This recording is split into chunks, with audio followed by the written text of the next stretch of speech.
서울 강남에서 음주 뺑소니 사고를 낸 뒤 도주한 혐의를 받는 가수 김호중 씨.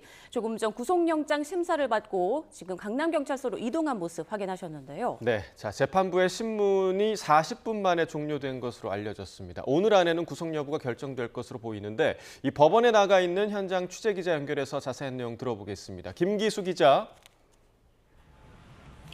네, 서울중앙지방법원입니다. 네, 김호중 씨 오늘 법정에서 나오면서도 거듭 죄송하다고 밝혔죠. 네, 그렇습니다. 김호중 씨의 구속 전 피의자 신문은 낮 12시 40분쯤 시작해 40여 분 만에 종료됐습니다. 신문을 마치고 나오면서 다시 한번 죄송하다는 입장을 밝혔는데요. 직접 들어보겠습니다. 혐의 어떻게 소명하셨습니까?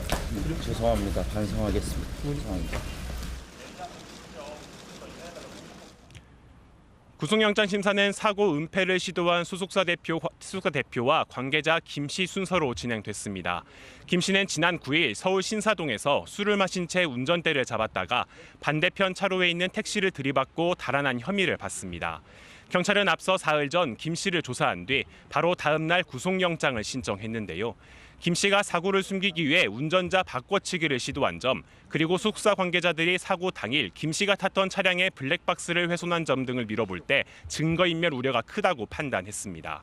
또 김 씨가 음주운전 사실을 뒤늦게 시인하긴 했지만 경찰이 판단한 음주량에 비해 상당히 축소해 진술하는 등 수사의 비협조적 태도도 영장 신청 배경이 된 것으로 전해졌습니다.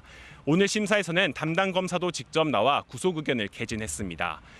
검찰은 경찰 수사 사안이지만 이번 사건이 사안이 중대하고 증거인멸 우려도 크다며 직접 출석을 결정했다고 밝혔습니다. 네, 김호중 씨에게 적용된 혐의, 또 구속 여부를 가를 핵심 쟁점, 그리고 이후 절차에 대해서도 설명을 해주시죠. 네, 경찰이 김 씨에게 적용한 혐의는 모두 4가지입니다. 먼저 뺑소니 사고와 관련해 사고 후 미조치와 도주치상 혐의가 적용됐고요.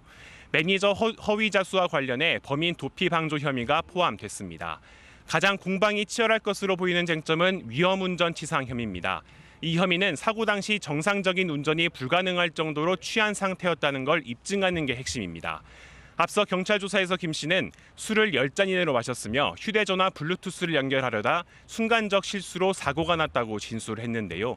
그러나 경찰은 유흥주점 CCTV와 직원 진술 등을 통해 김 씨가 당시 소주 여러 병을 마신 것으로 확인했고 몸을 휘청거릴 정도로 취한 모습을 포착했습니다.